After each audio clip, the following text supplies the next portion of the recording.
spiked in black leather. Black leather. I like a big, tall, strong, and 12 inches long. Black leather. I like 'em heavy or lean and treating me mean in black leather. I like cold weather, I like black leather, I like cold leather and black leather. Put me together, black leather.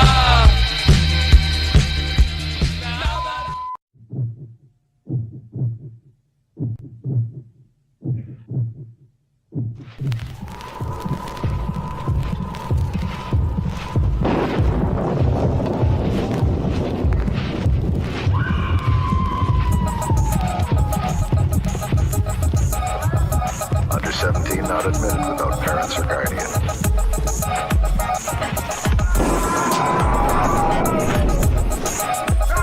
Under 17 not admitted without parents or guardian.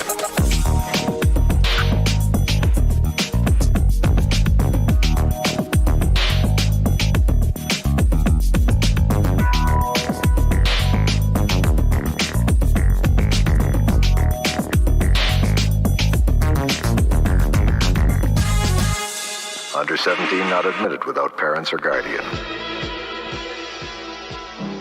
The authorities declare the Bronx a high-risk zone. There's only one alternative: destroy it.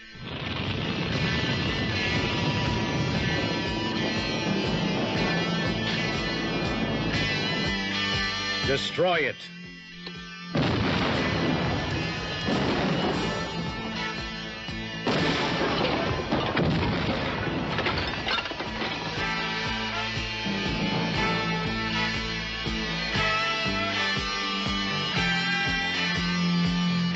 Escape from the Bronx.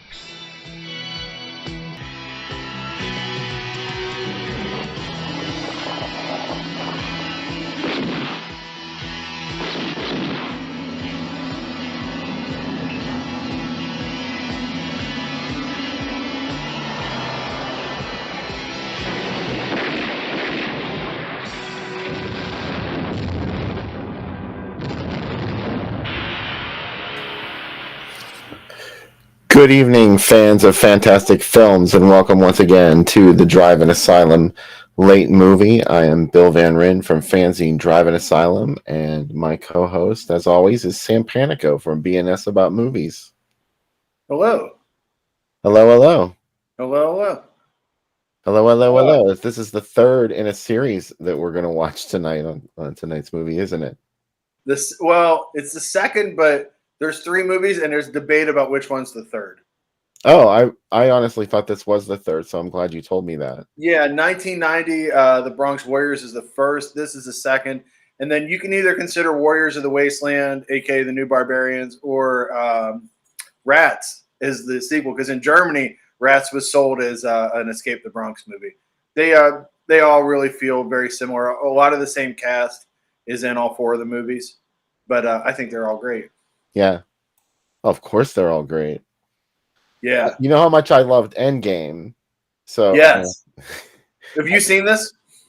No, I haven't seen this. This is gonna be okay. I think you're gonna love it as much as Endgame. It's debatable because if part of me was like, do I like 1990 or do I like Escape the Bronx more? And after the trailer, I forget the beginning. The first 10 minutes of this movie are nonstop chaos. It's and it really goes way too far in the first 10 minutes. I can't believe they did some of this stuff. So super excited.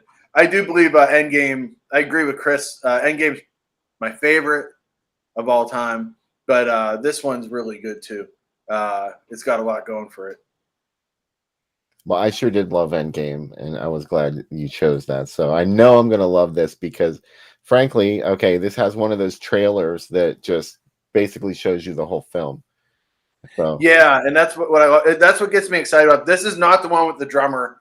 That's 1990, The Bronx Warriors, which is one of my favorite scenes in movies because Castellari had no idea when they were in the Bronx shooting the couple scenes in it that a kid just snuck up and was playing drums in the background. Everybody thought he was part of the cast. He was just some kid walking around with drums playing them through the city. So there's a gang fight that goes around that kid. They have no idea who he is. They have been able to find out, and it's astounding when you see it. It's great because just like that movie, these were shot like on a 3 to 4 week cycle. So there's like a week or two in the U.S. and maybe 2 weeks in Italy. And what I love Italian, I think Italians are the best at making post-apocalyptic movies. Maybe the Filipinos come in second. But the reason why the Italians are great are, one, they have all the sets from the spaghetti westerns, and they look exactly like they should. They're rundown cities, right? And from the World War II movies they did. And also they realize that these post-apocalyptic movies are the same stories as the westerns, right? You just replace the horse with a car. And all the characters are similar. There's like the man with no name and all this stuff. This is the amazing thing about 1990 is not only does it rip off Mad Max, but it also rips off the Warriors at the same time. And supposedly the producer of it was on a train. This is I love these Italian BS Carney stories. He was on a train in New York as they were shooting a movie there, and he slept past 2 subway stops. And he got off in the Bronx and got mugged. And he was like, there's no law out here. It's crazy. Or he saw the Warriors. Either way, we got a whole bunch of these movies. There's a lot of Warriors vibes in all of these films. Yeah. And wasn't there sort of like a Warriors subgenre as well? Yeah. There was The Young Warriors, I think, was one of the films that was. Yeah, there's a canon one that is it's a kind of sort of sequel to the one high school movie, the really wild one. No, not Grease. The Wild High School movie, Carrie. No, it's went to the wildest high school ever. No, it's wait, hold on. I'll get it. I swear to God. Yeah, Young Warriors is from '83. It's a canon movie, and it is a sequel to. Oh, gosh darn it! The same guy did. Man, I'm brain dead. Today's been a rough day, Bill. So. Malibu High. Yeah, The Graduates of Malibu High. Thank you, Gigi. You're amazing. Thank you.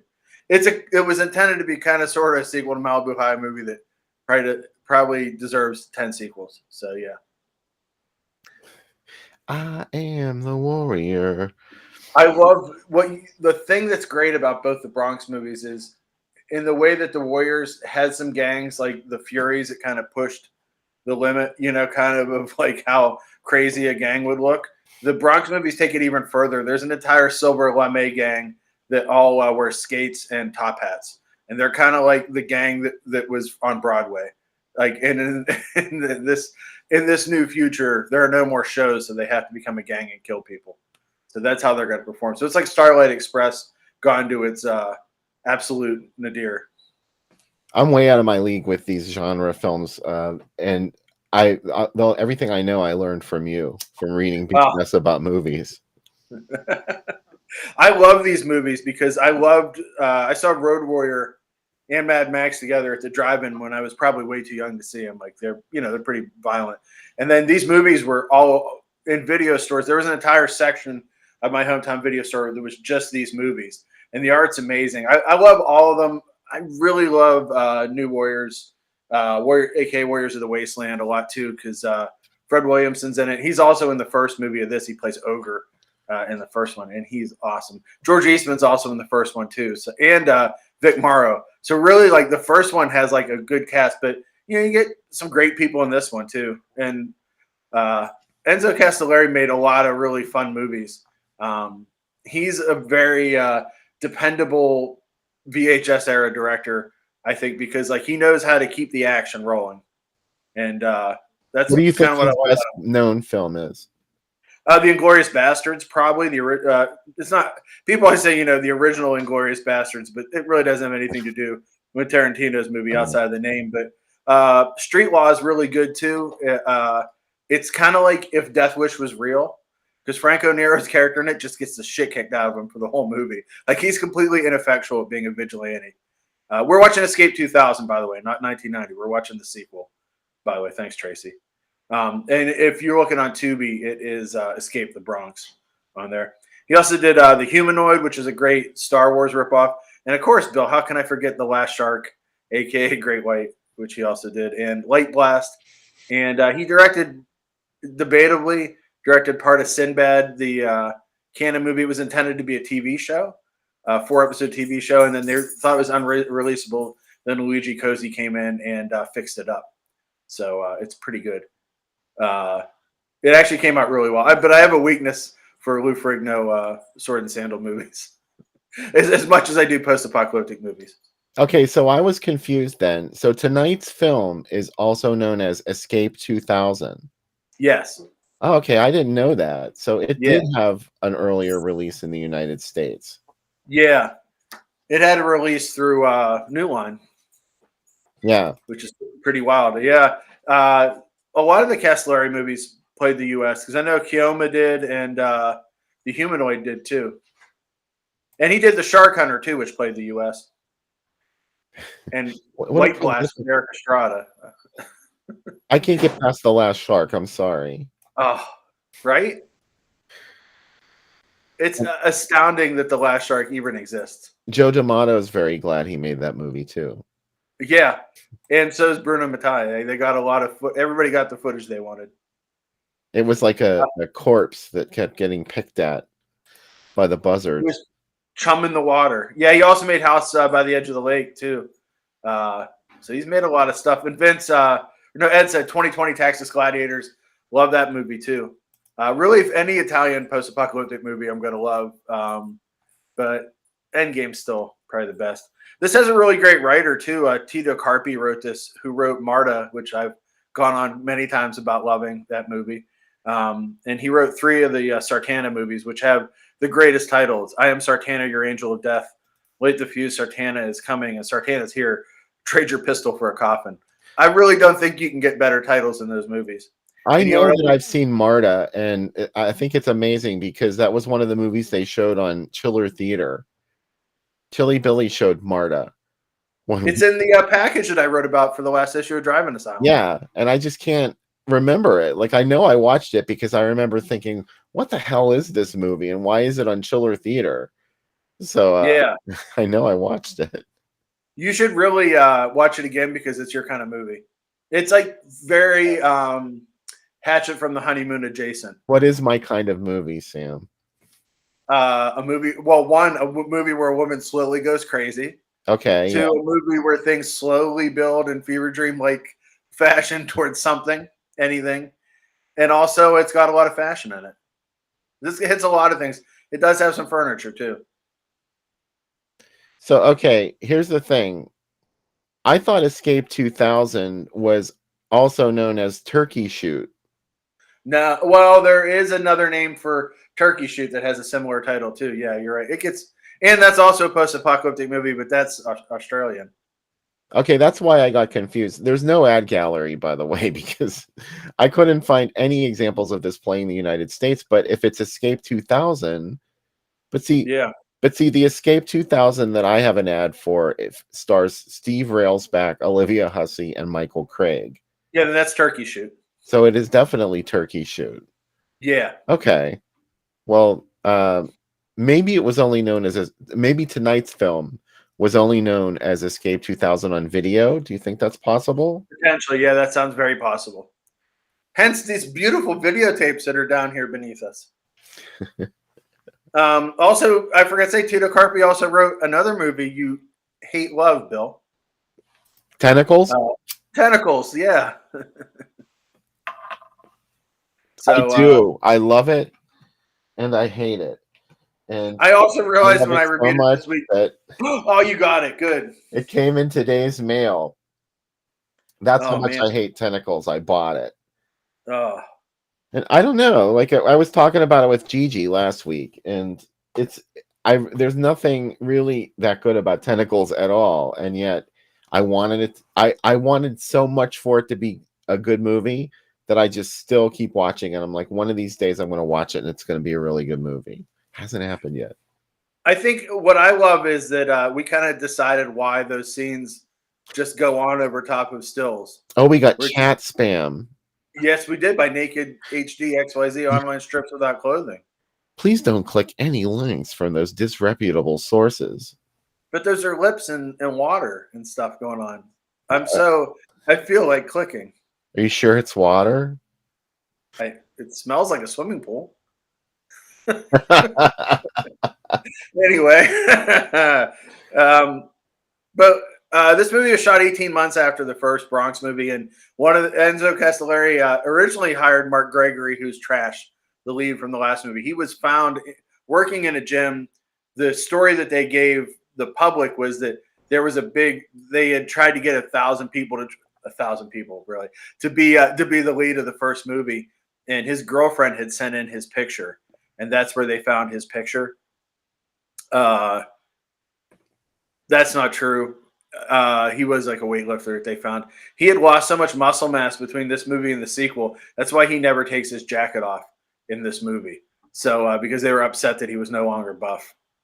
I mean, he also does some amazing. The thing that's crazy about this movie is if you can do multiple flips out of the way of something instead of just walking away, everybody does flips and flies. You kind of saw a little bit of it in the trailer there of how wild it gets. See, I would say that Octoman is way better than Tentacles, because at least Octoman it's pretty amazing. It's amazing that movie even got made at all. It's amazing Tentacles got made too, but for a different way. I admire the ingenuity of Octoman. Tentacles is just a cheap shot when it comes. I'm on the side of Tentacles because it has John Huston in it, and the fact that the director of African Queen is in not one but two shitty Italian movies in a row. Yeah, is three. Isn't he in Bermuda? The Bermuda Triangle. Bermuda Triangle, yes. Yeah, he really. But don't forget that one, please. That baby doll. The other one you're thinking of is The Visitor, of course. The Visitor, of course, yeah.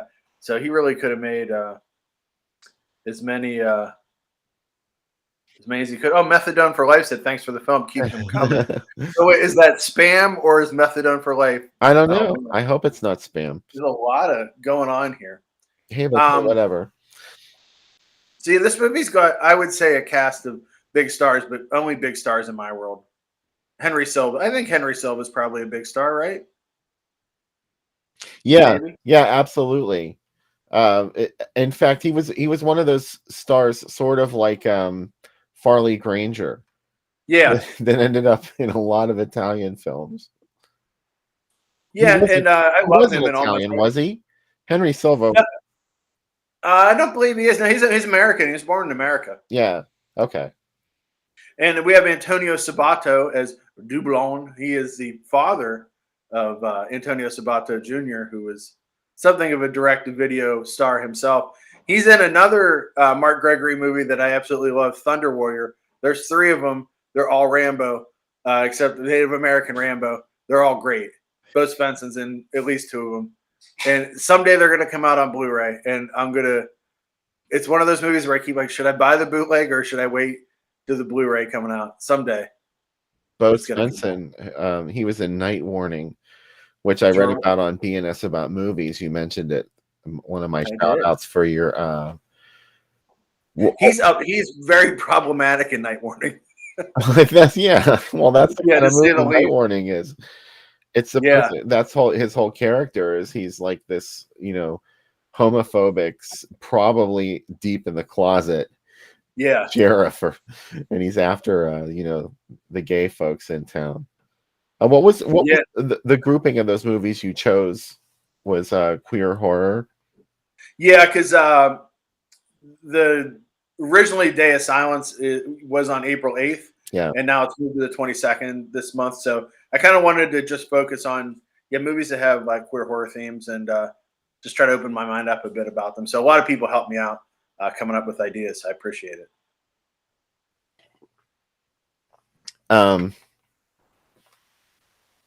Sorry, I forget where I was going with that. There's a couple of the other folks in this. Ennio Girolami is President Clark, who's the bad guy in here. He's Enzo Castellari's brother, the director's brother. And if you've ever seen Sinbad, he plays the Viking in it, whose name is just Viking. A lot of characters in Sinbad are just the whatever nationality they are, like Chinaman or Viking. That's their name in the movie. The late 80s weren't super woke, especially in Italian movies. Paolo Malco's in this. He's in House by the Cemetery and New York Ripper. He plays the vice president. We have Alonzo Preddy is Strike Jr. And Mona Posey plays Birdie, one of the female gang members. She's an adult star who formed the Party of Love with Ilona Staller, the Jeffrey Coon's ex-wife, and they were both in the government in the cat meowing there. They were in the Italian Parliament, and they really went after the mafia. She died way too young of liver cancer, but she's in this movie too. And then Massimo Vanni's in here. He's in Rats. He's also in Robowar, and someone mentioned House by the Lake. So if you watch, it's what I love about Italian movies is the more of them you watch, the more of them you start to realize, these same people ended up getting roles in a lot of these, in each other's movies. Like Carla Brait is the leader of the bad guys in here, and she is Ursula, who you may recognize from Torso. She's the African-American girl from Torso. Oh, yeah. Yeah, so she's one of the leaders of the bad guys in this about 7 years later.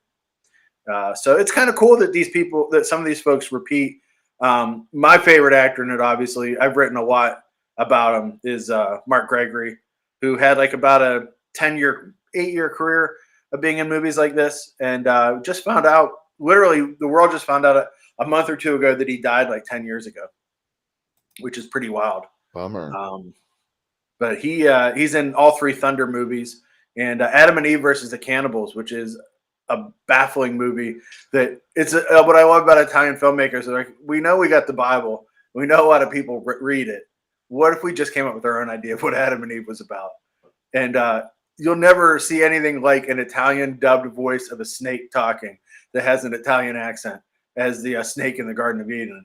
Where it's like, hey, Eve, maybe you want an apple. Maybe you like to taste the apple. Maybe you have a little bit of it. That's what he sounds like. It's great. What did Eve sound like? And what do you call it? The director of Mad Max directed, it's claimed on IMDb that he directed the nature scenes. I would opine that they just outright ripped them off from a documentary and just put them into their movie as B-roll. So that's pretty awesome. And then there's a ton of other ones. He did Delta Force Commando, Just a Damn Soldier, Tarzan, The Ultimate Mission, and then War Bus Commando, a movie about a school bus turned into a war bus. Really, if you were looking for either a post-apocalyptic or Rambo ripoff from Italy in the 80s, there's a good chance Mark Gregory kind of crossed over somewhere within them. So do you like my shirt? I love your shirt. Let's talk about it. Let's talk about it. I just got it the other night. Ooh. Oh. Sorry, my producer is me. You can purchase one of these babies at the Drive-In Super Monsterama page on Facebook. There's the verbiage if you want to look it up. They're the ones that are selling it, even though this event takes place at the Riverside Drive-In in Vandergrift, PA. At the end of this month. It's the last weekend this month. And it's exciting. I designed it. And I'm like Judy Pace and Frogs. I didn't make it. I designed it. So go pick that up. If you want to order it, you can have it shipped to you if you're not going to the event. But if you want to skip the postage, you can pick it up at the event. And George and Gene will hook you up. I said something mean about Felix Silva in my original review about this. I said, if you can't get John Saxon, get Felix Silva. And I'd like to rescind that. I like him. Not as much as John Saxon, which is impossible, but I do really enjoy him. So, but John Saxon, come on. Anytime John Saxon shows up, he's in Hands of Steel, and he's way better than anybody other than George Eastman in that movie. Man, the only post-apocalyptic arm wrestling Terminator ripoff movie there is. God damn, we got to show that movie too at some point. I'm excited about the drive-in too, because it looks like some folks are going, and I would like to hang out with you. Tracy's going. Make sure you say hi, Tracy. Yeah. And someone said hi to me last time while I was peeing, though. Maybe just wait till I wash my hands. Like, don't like hey, I really like the show, and I like am standing there peeing, like a little disconcerting. Also, I'm probably drunk when you see me there, so just you can talk to me while I'm peeing. I don't. Yeah, exactly. Yeah. Thanks for bringing this up, Sean. The blanket that I did with Pinsploitation is going to be back in stock this Wednesday. So check out the Pinsploitation page on Facebook, and Merle will hook you up whenever it's time to go purchase one of those fabulous blankets that everybody wanted the last time they were in stock, but they ran out quickly. So good news, she's got more on the way. I'm super excited about it. I wish we could do Drive-In Asylum rain ponchos. That's a great idea. Why don't we? You know, we really should have the gutter things that they always advertise before the movies that you put on your car. Oh yeah, I never understood. I mean, they show it on the screen, but I don't know. Like the windshield wiper things. It's like a tent you put over your windshield. Over your car. Yeah, What are the gutter things? that's what I mean. The thing goes over the windshield. Okay. Yeah, it's a dream, right? Because I'm going to tell you guys now, if you're coming to the drive-in, it's going to be cold and it's going to rain. I don't care if it's in June. It's still going to be cold and it's going to rain. It's just the luck of the draw, right? Yeah. So don't come if it's going to bum you out. It doesn't bum me out when it rains, unless it never has rained so hard that you couldn't sit there and watch the movie. So, Yeah. I just put the windshield wipers on. Everyone's It in doesn't their have to car. rain all the time. It's cold, and you don't want to sit out in the rain. So everyone's in their car. No one really cares. We always try to do one movie and then we're like, are you guys cold? Yeah. And everybody mosey's out to their car. So it looks like you're ready for tonight's beverage. I am. I have to actually heat up part of it, so we'll just keep talking until it heats up, and then we'll do the Okay. second. I didn't know this was a work in progress. This is a hot chocolate drink. I was like thinking when I came up with this earlier in the week, I'm like, it's going to be too warm on Saturday to make a drink like this, and you know what? It all worked out, right? Yeah. Who would have known? Who would have known? I have to tell you, I read the ingredients for tonight's drink, and it just sounded toxic. So I'm making my own. But I guess That's okay. This is literally, I was trying to find something apocalyptic for this drink, right? Like something that like really felt like something Trash and his friends in the gang would drink when they're fighting the GGC corporation. Yeah. But I am excited to see you drink it and see what happens. Yeah. Let's heat up the first part of it, though. So, what movie are you most excited about at the April Ghouls Monsterama this year? Halloween 2. I've never seen on the big screen, and then Midnight, of course. And then I got super excited for some reason the other day about Zombie 3, because I've never seen that on. You know what I mean? Like, and effects too. I'm excited about all of them. How about that? Good answer. Yeah, but Halloween 2 seems super exciting. That's the way I saw Halloween 2. I know I've told you this a million times, but I first saw Halloween 2 at the drive-in back in the day. And I know I saw it in a theater too, but I'm not sure because it came out in October 1981, and then it was reissued a couple of months later. It came back. So I think for the drive-in run, it came back. So maybe I saw it in the theater first. But I'm excited to see it again. It's been ages since I saw it larger than life. I'm really excited to see Terror Train. Yeah, I forgot. Yeah, that's going to be awesome too. I love that movie, and it's really something no one would have ever taken me to see that when it was new. I begged for Halloween too, but I didn't have it in me to beg for Terror Train. So. Well, it's funny. I learned this week, if anybody saw my interviews with William Stout, he did the production art for when they pitched Terror Train. Yeah. The producer was like, it's a movie with a bunch of kids on a train, and he literally just drew like his idea of it, and that's what they pitched it with to get the money. He also did the pitch art for House, and I put that in it. So the look of the bad guy in House and all the paintings in House are all from him, which is pretty wild. So it's really incredible how much stuff he did. So that got me excited about seeing the movies too. I love Terror Train. I think Terror Train's a really cool. The concept that the killer keeps switching identities is really my favorite thing about it. Terror Train The reason I love it so much, I've said a million times, I love Derek McKinnon's performance in it, the killer. But Yeah. also, I think it's sort of like, it's really not as good as it could have been.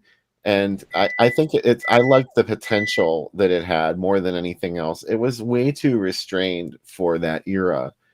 Yeah. It's like Night School, you know, if they had done something real, Well, at least one really super gory thing that happened, it would have been so much juicier. But it's weird that Night School completely rips off the look of its killer from Strip Nude for Your Killer too. yeah, It looks so similar. So you're like, that movie has no concept of taking it easy. Hopefully this movie won't, and it does, unfortunately. But it's still good.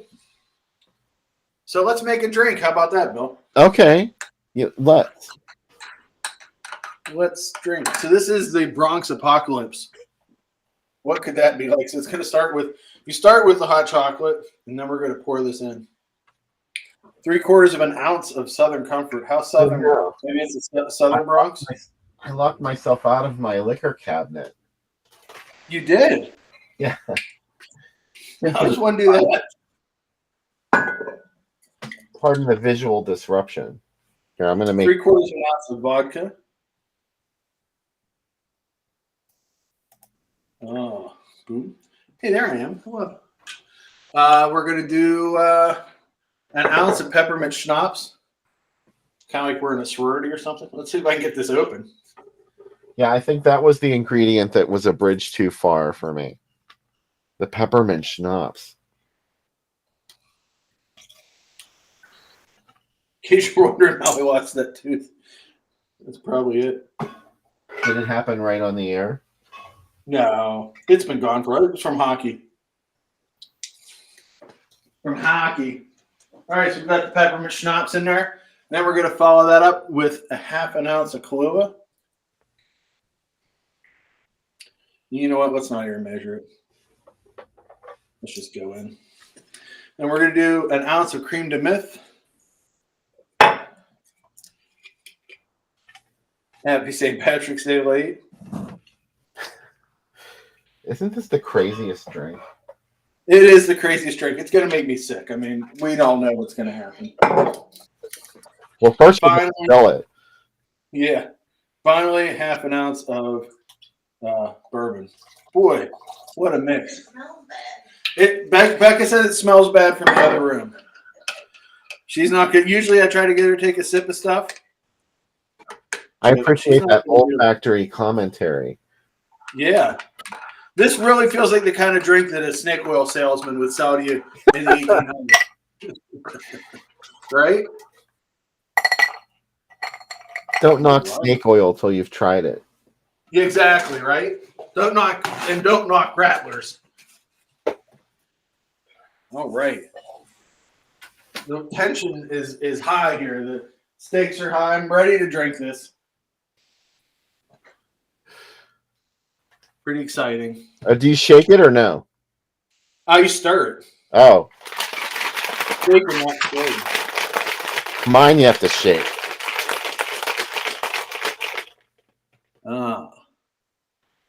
All right. Y'all ready? I'll wait till Bill's done mixing. Thanks. Yeah, what are you making? Melon ball. I made my usual thing where but it's a melon ball, but instead it has some blue curacao in it. Ooh. And I'm topping it off with a melon ball, in case you don't know, is vodka, Midori, and pineapple juice. And I added some blue curacao. Now I'm going to pour in this Tropicana watermelon mixer. Oh, wow. You were living. It's fancy, isn't it? It really is. I learned it on Bar Rescue. Oh, was it screamed at you? Yes. Your blood pressure goes way up when you drink this. So thanks to everyone for hanging out with us tonight and watching Escape from the Bronx, one of Sam's favorite films, and sure to be one of mine, and hopefully one of yours too. So Pazuzu. And I'm dedicating tonight's show to my cat Norris. Yes. Thanks to everybody that sent nice messages. Norris was 21 and he looked like Splinter from Teenage Mutant Ninja Turtles by the end. But he was a very sweet cat, and he'll be much missed. So I am very sad about that, but I'm very happy to do the show with you guys. So, Zuzu, let's see how this goes. To Norris.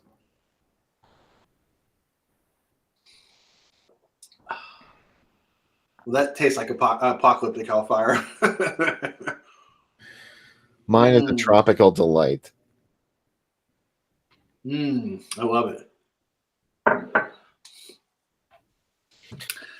Kill that, Matt.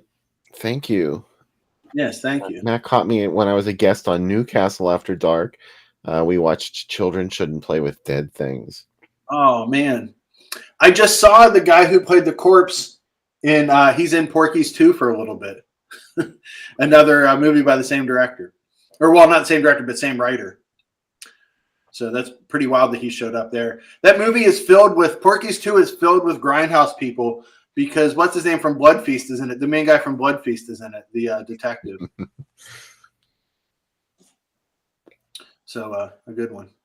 Mm-hmm. Yeah. Well, thanks, guys, for the kind words about Norris. He was, I never thought I'd have a cat that lived to 21. He was, it was something else. Norris didn't look real. And no. Even in pictures, like I was looking at your pictures, I was showing the people that I work with. That's what we were talking about, we wondered how long a cat could live. And we looked it up, and the oldest cat was known to be 39 years old. Mm-hmm. So, but Norris was 21. He was closing in on that. Yeah. So, yeah, and it's funny because he had hurt his leg 2 years ago, almost 3 years ago, and the doctor was like, "Well, you can take him home, but I don't think he's going to make a month." And I'm like, "He will," and he totally did. Like, he got way better, and he had a tendency. His big tendency was to climb as high as he could and then dive bomb on you, which is hilarious when you have this little bat-looking cat come flying at you. Almost every morning, he would scare the shit out of me. So I'll miss. I'll still be looking over my shoulder for him, but yeah. He looked like a zombie cat because his eyes were like all like super like glazed over. Becca called him, what'd you call him, baby? Church from Pet Cemetery. He looked a lot like, once Church comes back from the dead, that's a lot what he looked like. Even Church looked better than Norris. He looked a lot like when Splinter gets beat up in Ninja Turtles by the Shredder. That's really what he looked like. He had a very Shredder look. He was so neat. I'm so glad I got to cuddle with Norris on New Year's Eve. Yeah, and when he would come up, people would be like shocked, one, that he's real, and two, like he would get right up in your business. Like, he had no concern. He'd be like, yeah, he commanded a room. He just did it. We had people here for the funeral stuff last week, and he won over a whole bunch of people that day. So people were kind of shocked. Like, he seemed really with it. And I'm like, yeah, but, he had lost so much weight and stuff. It's, these things happen. But it's still hard. Guess what? I did find Escape from the Bronx playing a New York City grindhouse. And this was in January of 1985. And here it is at the Cine 42. Oh. And it actually played a couple locations in Paterson, New Jersey as well. But I didn't really put together an ad gallery because there really wasn't anything to show other than these types of printed announcements. So, well, it's weird because this movie is a little less drive-in friendly because it's post-apocalyptic and not horror. And it really came out on that period between.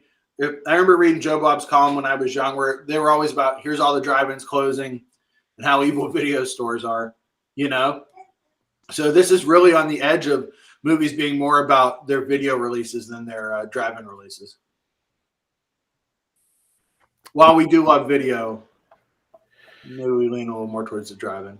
And now VHS tapes are outdated and drive-ins are in fashion again. Circle of Life. It is Elton John saying. Well, it never regained. Do you think the drive-in could ever regain its importance? I think it has somewhat during COVID. I think a lot of major cities did versions of drive-ins. Walmart tried it and did a horrible job at it, where they had, you can't do a drive-in at a flat area. I think everybody kind of learned that. That's why drive-ins were somewhat tilted, But yeah, I would like to think they do. It certainly feels like it when you go to the April Monsterama. It feels like, the last one in September was the most people I've ever seen at one. You know what I mean? Like it felt like the most packed it had been, and then those weren't audience friendly. You know what I mean? Like mainstream audience friendly movies. So that made me feel really good. I've been there when it's been sold out. Yeah. I think it did. It got close when we saw the car there. There were a lot of people for the car and Christine when we went for that. Yeah. I forgot. I always forget that even happened. It just came out of nowhere. It wasn't like we built up to it for months and months. Yeah, I know. We should have, though, because the car is really important to both of us. So I think. Absolutely.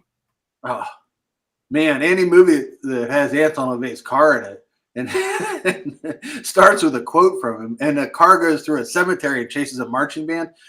Anytime you're down about the world, I know the world kind of sucks, and it's rough. Sometimes when I'm real down, I think about the car and I get super happy. So I'm like, there exists a movie where a woman calls her boyfriend to tell her everything's going to be okay. And you see a light in the window and you're like, surely that car won't come in the window and kill her. Like I've been conditioned to not believe that this can happen. And then it happens and it blows your fucking mind when it happens every time. Damn it, the car. What a great movie. I'll never forget what that was like, seeing that for the first time when that happened. I mean, it's ridiculous, but it's really scary too. That's what I love about the car. My grandfather was obsessed with that movie and would debate it with me as a kid of like, why does the car do that? Is there someone in the car? Is the car possessed by the devil? What is the morality of the car? Oh, man. The car has no morals. Don't ever watch the sequel. The car is a sociopath. The car doesn't care about sweet young kids riding their 10 speeds. It doesn't care about any of that stuff. It's like, I'm going to run everybody over, even an old guy. How amazing was it when they showed the extra footage at the end of the car driving around Los Angeles after the credits? Like, I think you and I just start cheering like we were at a Marvel movie. It was like, when they play those things at the end of a Marvel movie to tease the next one, you and I were like, oh my God. Yeah, that was always on TV when I saw it as a kid, but then I guess there was a home video incarnation where they didn't put that stuff at the end. Yeah. Really sort of disappointing. I have the novelization for the car. Oh. And it ends a little differently. How so? Well, it ends the way the movie does. They still trap the car the way that they do in the film. And there's a demon's face in the fire and everything. But they don't feel like anything good happened. And as they're standing there on the hill, they can hear the car's horn off in the distance somewhere. And there's like more of them. And it sort of alludes that this is going to start happening everywhere. Like these evil cars are going to appear in every city. And evil has entered the world through these evil cars. I'll tell you what, my grandfather had a horn on his car that he got just because it sounded like that, and he would drive up the driveway and shine his lights into the living room window and honk that horn. And tell you what, to be 8 years old and have that happen in the middle of the night, yeah, it was pretty wild. It was not fun at all. Were you like Kim and Kyle Richards? Yeah, huddled with somebody in terror. Yeah. And my grandmother would be like, it's just your grandfather being drunk again. But yeah. Scary too. Yeah. I want the car. I wish there was a replica of the car that I could have for my very own.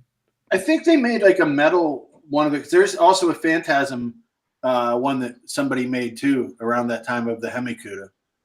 So. No, I mean, I want to drive it. Oh, yeah, I know. I want a full-size car. A real car. The car. Somebody had a DeLorean at the convention yesterday, and they were letting people in and out of it. You could take pictures in it for free. Not as good as the car, but, there's that. I don't know why people say the car is a bad movie. It has a reputation for being a bad movie.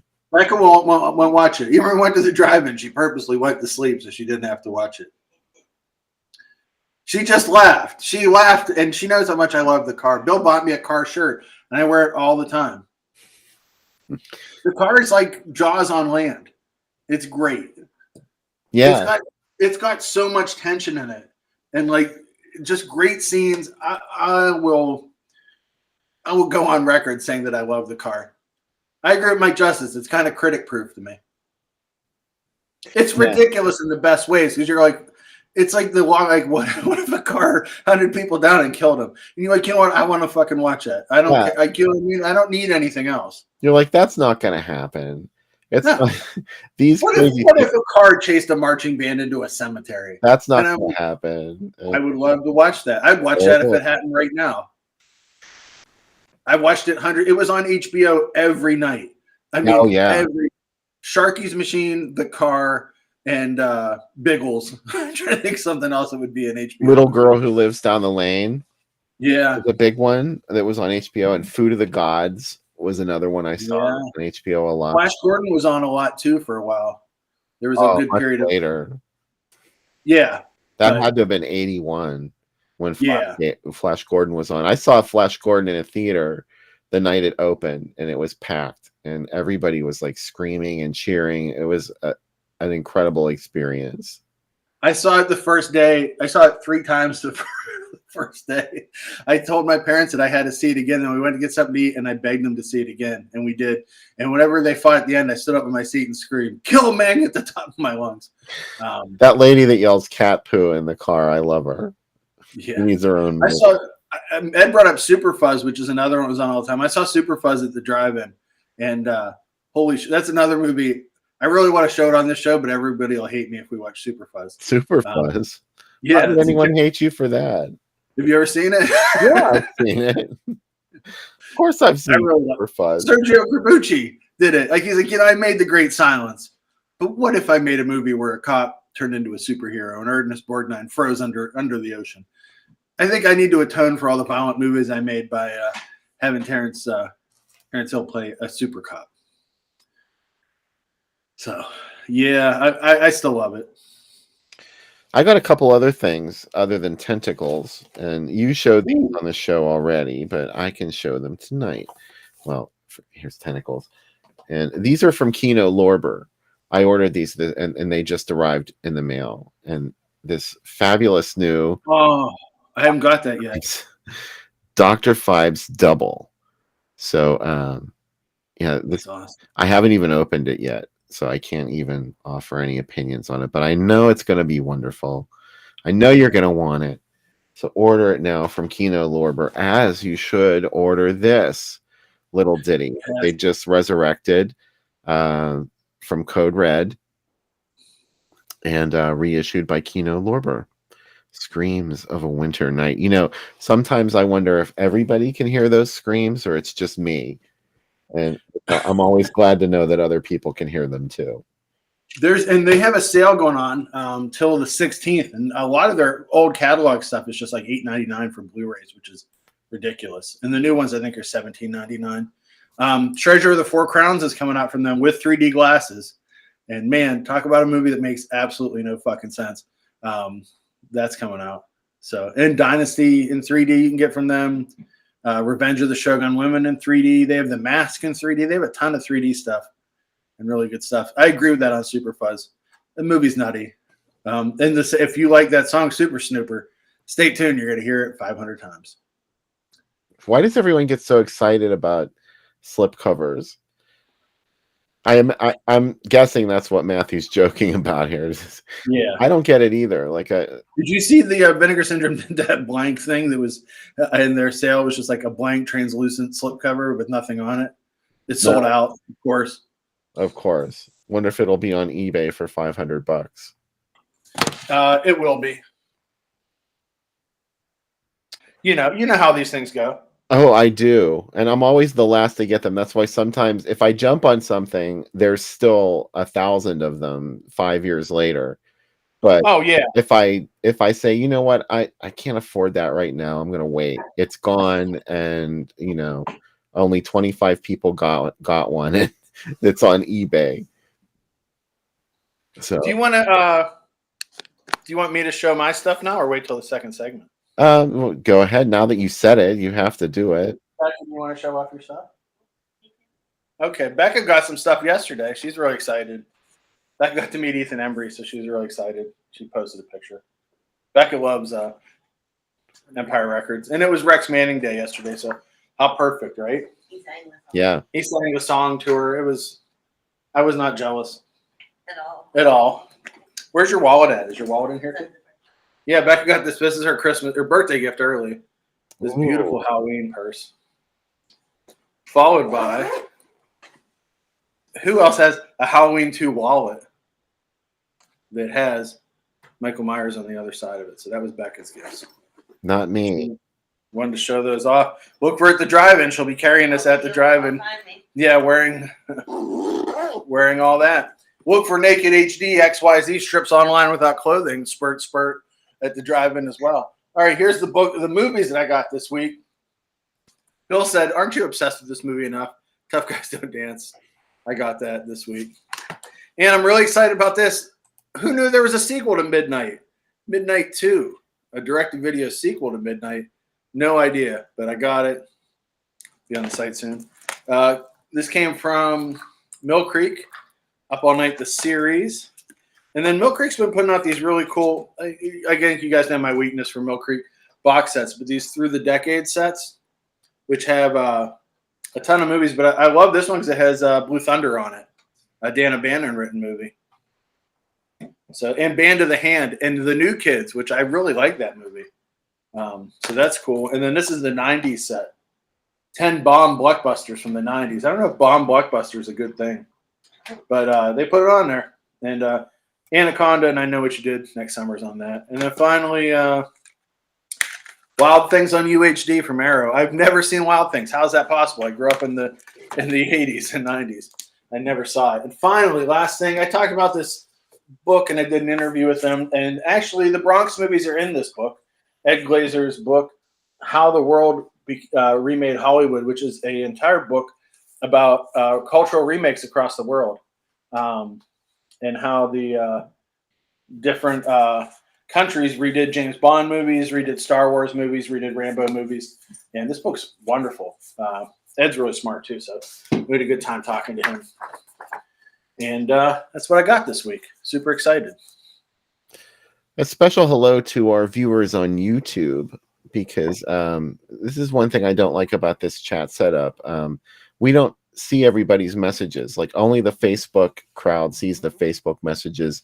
The YouTube viewers, there's only a couple of them, so the chat isn't really all that active there. So we apologize, we can't merge the chat, but we see you and we're glad that you're watching. Thanks for hanging out with us.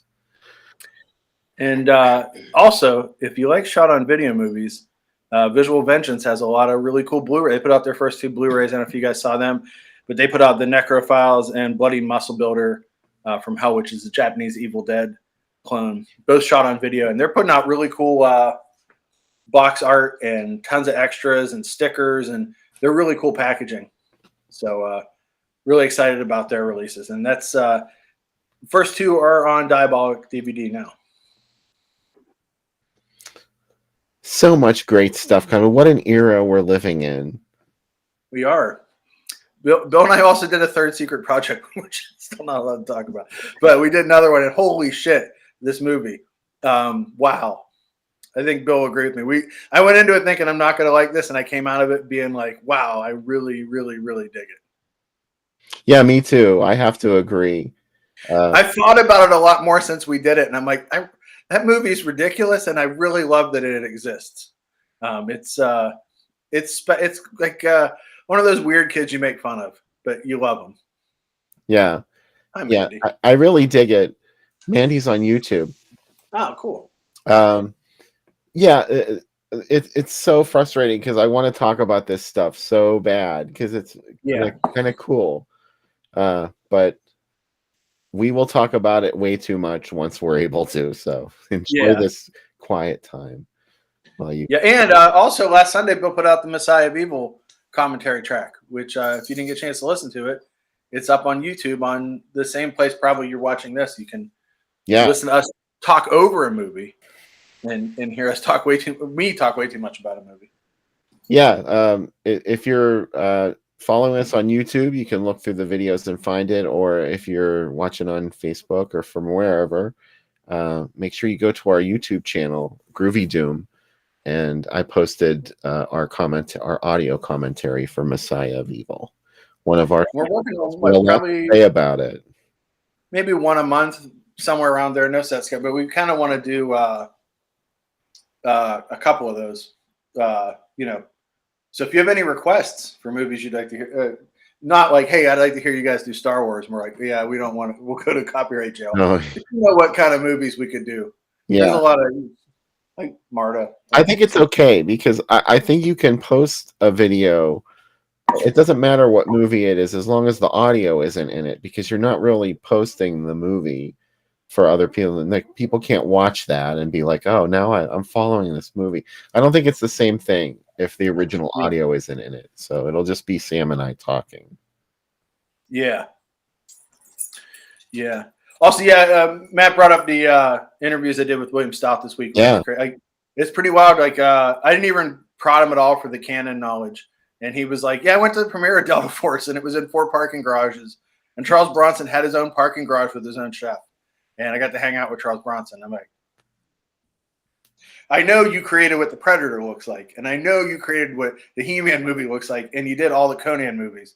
But hold on, let's talk about this parking garage with Charles Bronson. He told an amazing story about Menahem Golan's son getting launched in the air off a catapult and him not stopping it from happening because they were filming at the time. He wouldn't yell cut. Wow. Yeah. So he wanted to make sure they got it. Yeah.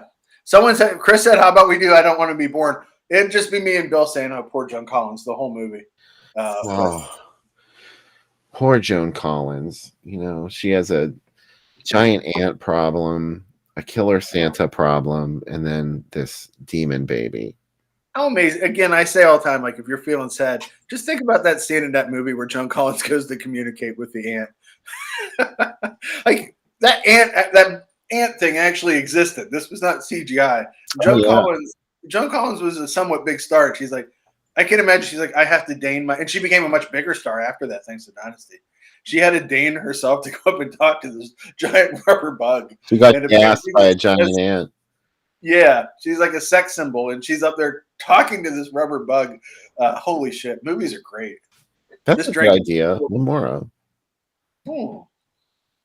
That one's definite. Night Train to Terror. I mean, that's another probably one that'll happen.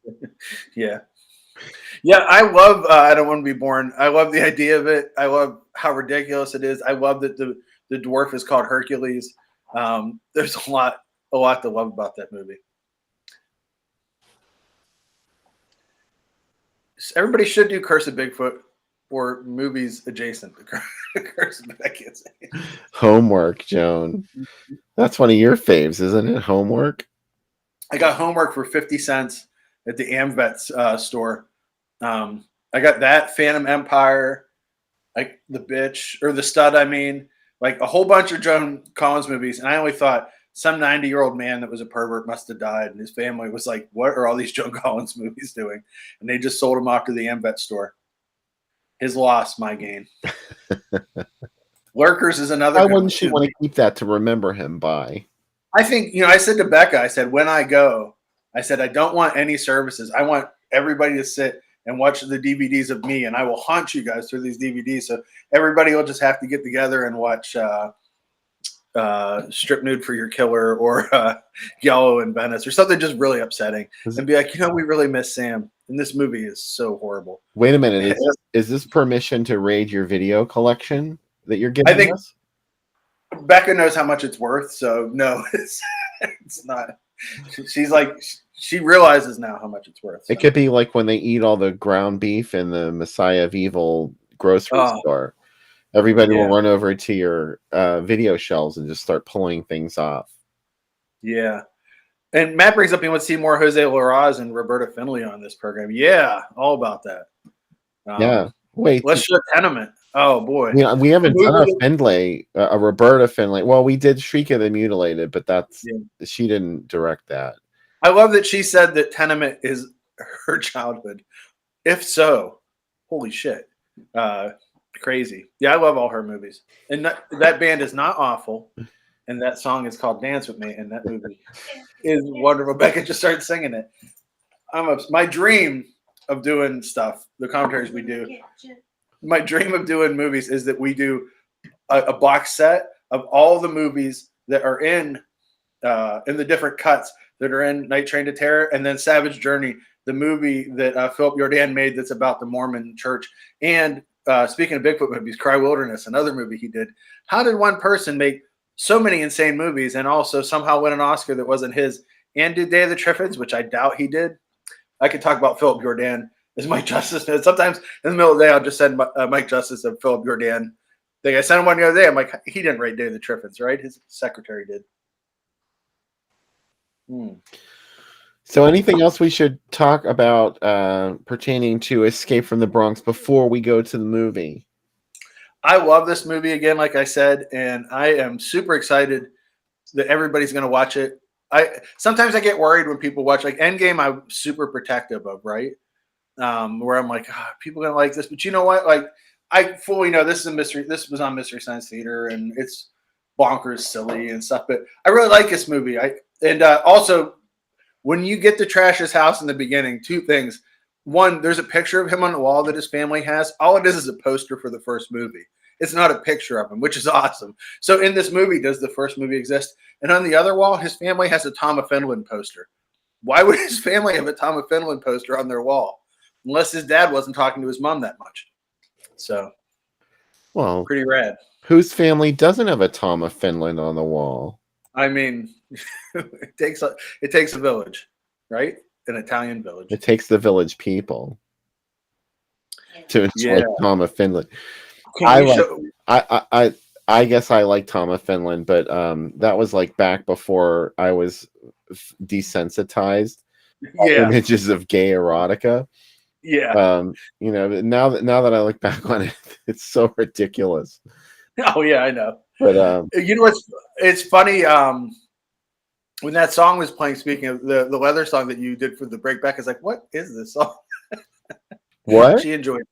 The song that played before the in the countdown tonight. What was that? Oh, that's Nightmares in Wax. Oh, okay. It was awesome. Pete Burns' first band before they became Dead or Alive.